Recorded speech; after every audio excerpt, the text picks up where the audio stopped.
Хәерле көн, Татарстан. Хәерле көн, хөрмәтле телевизор караучылар.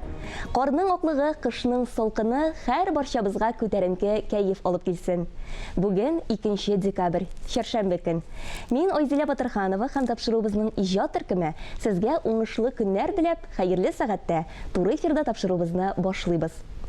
Декабрь айын хаклы рәвештә Салих Сәйдәшев айы диләр безнең халыкта. 1900 елның 3 декабрендә Казан шәһәрендә гаҗәеп музыкаль сәләте булган талант дөньяга килә. Ул татар халкының иң сөекле композиторы, тугрылыклы улы, Татарстанның музыка офыгын яктыртучы якты йолдыз. Шушы датаны хәзер без татар халкының бөек композиторын искә алу көне дип атыйбыз. Башкалабыз үзәгеннән сузылган Татарстан урамын Казанның мәдәни үзәге дисәк ялгыш булмас. Татарның сөекле уллары, тукайлары, сәйдәшләре йөргән урам бит бу.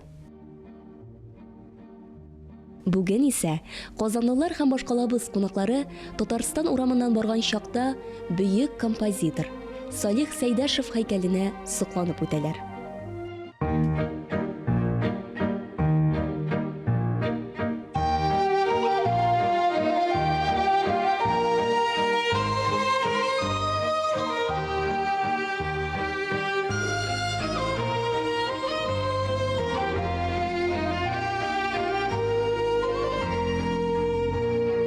Урамның икенче ягында, төгәлрәк әйтсәк, хәзергә Кабан күле яр буенда Сәйдәш көйләре яңгырап тора. Күңелгә Гәрәй Рәхим язган юллар килә. Киләчәккә барган юл өстендә яңгырап тора таныш тавышлар. Адымнарны безне тизләтәләр, дәртле җырлар, көчле маршлар. Салих Сәйдәшев исеме татар сәнгатенә, татар театрына музыкаль драма жанрын алып килү белән билгеле. Кәрим Тинчуринның Казан сөлгесе, Зәңгәр шәл, Кандыр буе, Мирхәйдәр Фәйзинең Галия Бану, Таҗи Гыйззәтнең Наемщик драмаларына язган көйләр Салих Сәйдәшевнең композиторлык талантының югары ноктасы була. Вакытлар узса да, бу әсәрләр үз кыйммәтен югалтмый. Әнә бит, Камал театры һәр театраль сезонны легендар Зәңгәр шәл белән башлый. 22 елдан башлап, 26 елдан башлап Зәңгәр шәл безнең сәхнәдән төшми. Соңгы вакытта гына ул айга бер уйный башладык без аны. Беренче елларны, әле Маршал Хәкимович 61 елны килде. Мин дә шул елларны театрда эшли башлаганым. Айына 1-2 тапкыр куядыр. Ул Зәңгәр шәлне инде уйнаган көнне бездә бәйрәм. 55 ел эчендә ай сайын Зәңгәр шәл булса да, булай гына санап карасаң, бер 500 Зәңгәр шәлне уйнаганмындыр. Сәйдәш рухы иңгән Татарстан урамыннан Ирек мәйданына юнәләбез. Әйе, бөек Сәйдәшнең әсәрләре ирекле. Аның музыкасын үзебезнең татарда, башка милләт вәкилләре дә аңлый, туя, күңеленә сеңдерә. Башкалабыздагы дәүләт зур концертлар залына һөнәрмәнд инструменталь музыкага нигез салучы исеме бирелүе моңа зур дәлил. Элек җыр-бию фольклорына гына, такмакларга гына яраган уен коралларына ул киң тавыш диапазонына ия булган тантаналы һәм зәвык белән яңгыраган аһәңнәр исти. Дәүләт зур концертлар залында Сәйдәш көйләре яңгырап тора. Аның иҗатына багышланган кичәләр уза.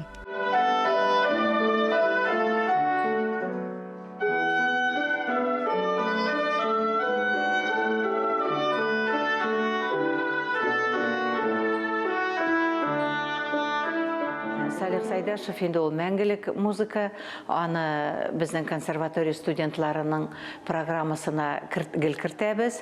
Ул имтихан бирүдә дисәң, анда бик катлаулы ариялар бар, колоратуралар өчен бигрәк тә. Заманында Салих Сәйдәшев менә шу арияларын, спектакльләрен, музыкаль спектакльләрен Кайбицкая, Галия апага язган. Ул инде бик матур итеп, җиңел итеп аның музыкасын, анан соң Рәйсә Билялова дәвамында да көп җырчылар менә Салих Сайдашев музыкасында үсәләр һәм үзләрен чын җырчы иттереп хис итәләр чынлап та. Әгәр дә Салих Сайдашевның шундый катлаулы музыкасын җиңеп чыгала икән, ул инде җырчы дип санала чынлап та. Ул профессионал җырчылар өчен язылган. Гөлйөзем ариясе дисеңме, Идел буенда, анда Рәмзия ариялары. Салих Сайдашев бик зур әһәмият биргән, бигрәк тә колоратур сопраналарга.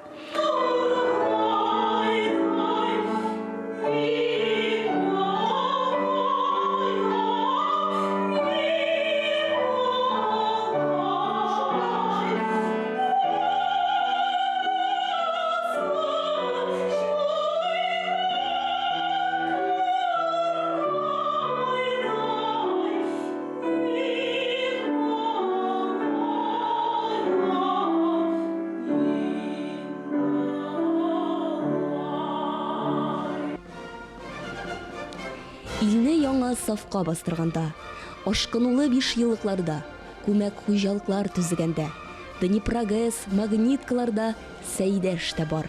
Төзүчеләр, коручылар белән бер инде. Зур сәнгатьнең, масса сәнгатьнең өлеше бар һәрбер җиңүдә. Казанның Ершов урамында бөек композитор исемен йөрткән тагын бер бина бар. 1972 елда төзелгән, Советлар Союзы вакытында төзүчеләр сарае дип йөртелгән бинаны хәзер казанлылар Сәйдәш мәдәният үзәге буларак белә. Бинаны Сәйдәш исеме белән атау ул безнең өчен зур бәйрәм. Чөнки дөрестән дә Салих Сайдашев безнең өчен ул фундамент дип әйтер идем, нигез дип әйтер идем, бөтен менә профессиональ музыка ягыннан. Мин үзем музыкант буларак һәм җырчы буларак минем өчен тагы да бу якын, чөнки безнең бөтен музыкаль яктан караганда башлана менә шушы аның әсәрләреннән. Без менә шушы Сәйдәш мәдәният үзәгендә дә үзебезнең балаларыбызны шуның әсәрләрен тыңлатып үстерәбез. Вокалда да аның әсәрләрен җырларга җырласыннар дип тырышабыз. Чөнки бу бик кирәк.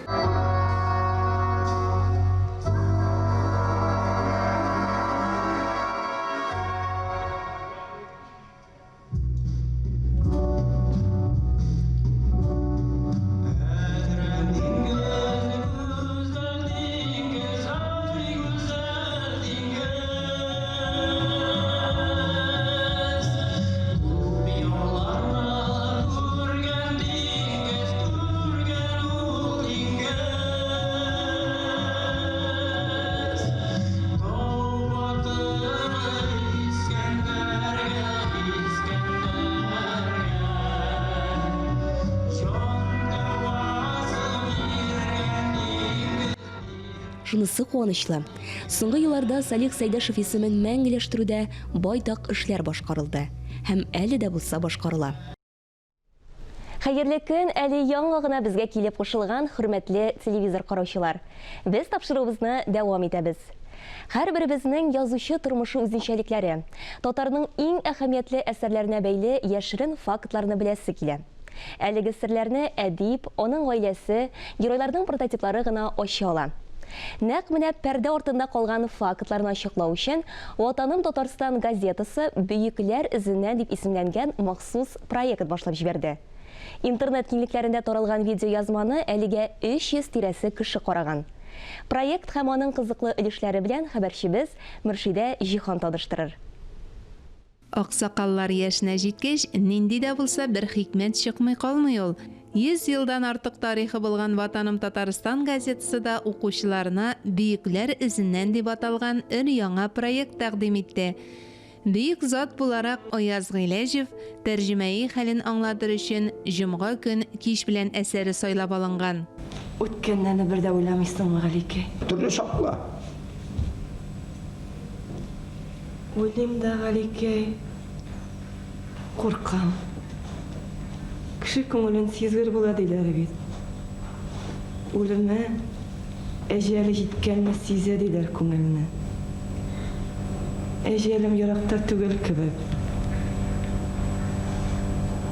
Җомга көн кич белән Бибинур ул «Мин үзем» дип искәртә 2004 елны бастырып чыгарган «Сайланма әсәрләр» китабында Аяз Гыйләҗев. Бер әңгәмәсендә Бибинур аша сөйләттергән сүзләрне ул үзе дә кабатлый. Аллаһ Тәгалә кешегә шундый тормыш бүләк иткән, гомеренең бер буынында ул бүгенгедән артка таба китә башлый.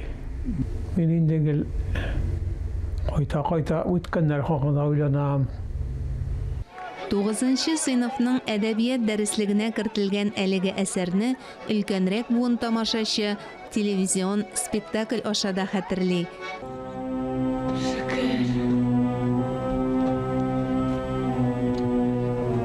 Төп йортка да хуҗа килде.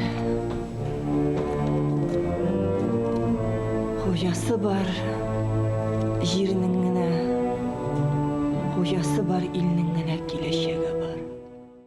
Татар тарихы кебек мәгънәсе тирән катламнардан килгән әлеге әсәр кайда язылган, прототиплары кем? Проектның авторлары шул сорауларга җавап эзли.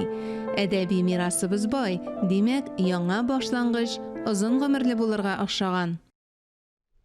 Хөрмәтле тамашачылар, бүген безнең туры эфир студиясында кунакта Бөекләр үзеннән проекты авторы, Ватаным Татарстан газетасының әдәбият бүлеге мөдире Гөлинә Гыймадова. Гөлинә ханым, исәннәрмесез? Хәерле матур көннәр сезгә. Сәмс, Айзелә, сәмс. Әйе, Гөлинә ханым, менә без карап чыктык. Чынлап та Бөекләр үзеннән проектының беренче чыгарылышы инде интернет киңлекләрендә таралды. Бик бай эчтәлектә килеп чыккан, шуны әйтергә кирәк. Бөекләр дигәндә кемнәр күздә тотыла? Без аның үзебез җавабын беләбез инде, Айзелә. Менә минем шул сорауны синең үзеңә дә бирәсем килә. Бөекләр дигәндә синең күз алдыңа нинди әдипләр килә? Бу безгә, үзебезгә. Менә мин сезнең сорауыгызга карап тагын бер сорау бирәсем килә. Менә бары тик әдипләр генә күздә тотылачакмы соң? Юк, әлбәттә алай түгел. Безнең Бөекләр изе проекты ул Айзелә шомлы вакытта башланып китте. Безнең аның максатлары да ничектер планнарыбыз да зурдан иде. Хәзер без булдыра алганча шушы Казан тирәсендә йөрибез, булдыра алганча эшлибез һәм Бөекләр дигәндә без әдәбиятта, сәнгатьтә тирән изен калдырган, аңа яңалык алып кергән әдипләрне, шәхесләрне күз алдында тотабыз. Менә аның беренчесе Аяз Гыйләҗевкә багышланды инде. Ни өчен нәкъ Аяз Гыйләҗевкә беренче булып тукталдыгыз?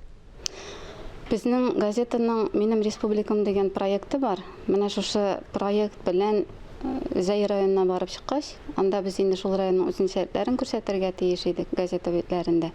Без Баграш авылына килеп чыктык.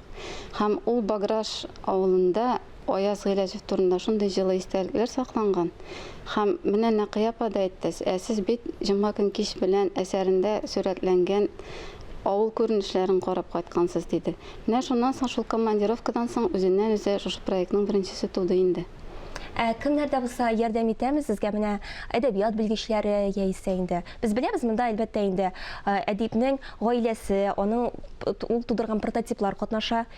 Шулай да менә нидә булса әдәбият белгечләре сезгә үз киңәшләрен әйттеме? Әлбәттә, әдәбият белгечләреннән башка журналист кына үзе генә бу проектны алып бара алмый. Без әлбәттә киңәшләшәбез. Менә җомга көн кич белән әсәренә килсәк, безгә анда Миләүшә әдәбият белгече Миләүшә апа Хабетдинова ярдәм итте. Ни өчен без нәкъ шушы әсәрне алдык? Бу Аяз абыйның иҗатында нинди урын алып тора? Күпме язылган ул. Анда хәзерге заман безгә бит ул әсәрне хәзерге заманга да параллельләр устара кирәк. Ул ни дәрәҗәдә актуаль? Менә Миләүшә апа белән, Нәкыя апа белән, Искәндәр, Мансур абыйлар белән сөйләшкәннән соң, нәкъ менә шушы әсәрне сайладык та инде без. Һәм проектны караган кешеләр аның ни өчен шуны сайлаганны, безнең нәрсә әйтергә теләгәнне аңлады дип уйлыйм. Аяз абыйның тагын башка әсәрләрен сез шулай ачырга телисезме, җыйнасызмы? Әйләнеп кайтачакбыз без аңа. Һәм без хәзер менә үзебезгә якын чорда йөрибез, әйме? Ләкин безнең планнарда ераккарак чорларга да 20нче гасыр мәсәлән, әйме? Ераккарак чорларга да барып җитү. Ләкин бу бит авыррак булачак, чөнки инде менә ул Тукай чорларын алсак бит инде ул инде өйрәнелеп беткән дә кебек, ләкин шулай да бар микән әле өйрәнелми калган фактлар. Ничек уйлыйсыз? Һәр чорның һәм һәр әдипнең, хәтта ки һәр бер әсәрнең үзенең бер символы була. Менә шул символны укучыга күрсәтә алсаң һәм шул символ белән кызыктыра алсаң, хәтта безнең эрага кадәр 3нче гасырга да төшеп җитеп була. Менә безнең эрага кадәр 3нче гасыр дигәч, бәлки сезнең күз алдына сызгыра торган уклар килеп баскандыр инде.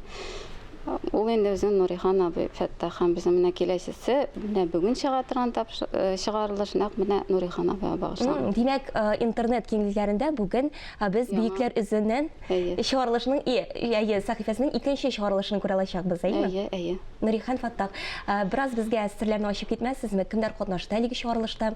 Беләсезме, менә бу проектның тагын бер максаты бар бит әле. Безнең шушы проект белән халыкта менә мин бит шушы татар халкының, бөек татар халкының менә шушындай әдәбияты булган халыкның бер улы, бер кызы дигән кыйс уяту. Һәм менә Нурихан абыйларның гаиләсендә булып кайткач, шәхсән минем үземдә дә шундай сыклану хисе уянды. Анда әлбәттә әдибнең хатыны Руфина Фәттахова катнашты, аның балалары катнашты һәм аның бик талантлы аныклары катнашты. Һәм хәтта аның кияү дә катнашты. Шушы сызгыра торган укларга шушы көндә картина ясый торган, иҗат итә торган менә шу картинада катнашты хәтта. Субханалла. Менә бу истәлекләр язма вариантта газета битләрендә бастырылачакмы? Әлбәттә бастырыла. Менә параллель рәвештә бүген әйтик Нурихан Фәттах чыкты икән.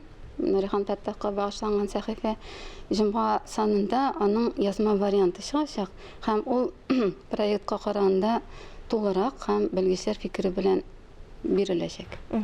Сез әйткән идегез, хәтта менә шушы газетаны мин махсус сорау бирдем сезгә, тулыландырып җибәрсәгез, менә газетаны алганнан соң анда безнең махсус QR-код булачак дип әйттегез сез, әйеме?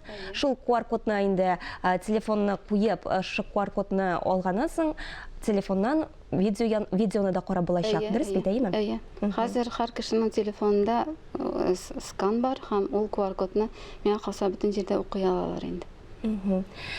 Сезнең төп максатыгыз әлбәттә инде китап яратучыларны күбәйтү, әлбәттә инде менә мәсәлән беренче чыгарылыш безнең Аяз Гыйләҗевкә багышланган икән, җомга көн кич белән әсәрен яратучылар күбрәк булсын дип тырышасыз сез, әйеме? Ничек уйлыйсыз, сезнең шушы Бөекләр эзеннән проектын караганнан соң ничә кеше, хәтта менә ничә процент дип әйтик икән, шушы китапны үз кулларына алды икән? Менә беренчедән, әгәр дә без менә шушы сыраны үзебезгә бирүшәсәк, әйме, без инде тукталып калган булыр идек, ансын уйласак. Эшләгәндә нәтиҗәсен уйлап булмый һәм уйларга ярамыйдыр да. Икенчедән, аның кайтаваслары бар инде. Шул ук белгечләр, без лекцияларда сезнең менә шушы сәхифәне файдалана башладык дигәч, без сөендек инде. Шул аудиториядә утырган студентларның бер ишесе генә шушы китапны алса, әйме, ул үзе бер уңыш бит инде. Әлбәттә. Һәм икенчедән, менә Балтач китапханәсе, тагын берничә район китапханәсе шушы роликны китапханәдә әйләндерәбез дип әйттеләр. Бу да бит инде менә җиңел әдәбияттан ничектер классик вариантка кайту һәм укучыны кызыксындыру дигән сүз безнең нәкъ менә укучыны уйландыра торган. Бик яхшы эш башкарасыз, әлбәттә инде нәтиҗәсе дә булсын. Һәм инде бик зур рәхмәт сезгә, Гөлинә ханым, шушы матур иртә безне ямьләгәнегез өчен. Без тапшыруыбызны дәвам итәбез һәм Instagram йолдызлары сәхифәсенә тукталабыз. Хәбәрчебез Алия Галиуллина Instagram шелтәреннән иң кызыклы видеоязмаларны туплады. Хәерле көн. Йылдызлы Instagram сезне сөендерергә ашыга. Көтелмәгән сөенеш. Җырлар авторы, язучы, күптән түгел туган көнен билгеләп үткән Лилия Салахетдинова Тимергалиева гражданлык җәмгыяте үсешенә зур өлеш керткәне өчен медаль белән бүләкләнде. Бу гомер бәйрәменә иң зур бүләкләрнең берсе булгандыр. Бик дулкынландым. Көн сайын күңелемне биреп эшләргә ияләнгән инде минди олы йөрәкле кечкенә Лилия. Бу дөньяда замана үзгәрешләре даими безнең көндәлек эшләрне җиңеләйтә. Төрле техника, җайланмалар белән кулланабыз. Менә шундыйларның берсе белән хуҗалыкта да файдалану мөмкинлеге туган. Шуның өстенә түрәләр дә тормышның тагында уңайлы буласын исбатлап тора. Biz инде үзебез ягыннан отмечаем, что нитәбез кыска гына арада экстренном режиме бюджет рассматриваем, кеше күрергә тиеш. Ничек без тырышабыз, эшлибез. Инде әкияткә чумдыра торган декабрь аена да аяк бастык. Кышның рәхәтлеген һәр кеше үзенчә татый. Серле мөгъҗизалар теләп, сезнең белән мин Алия әлегә хушлашам.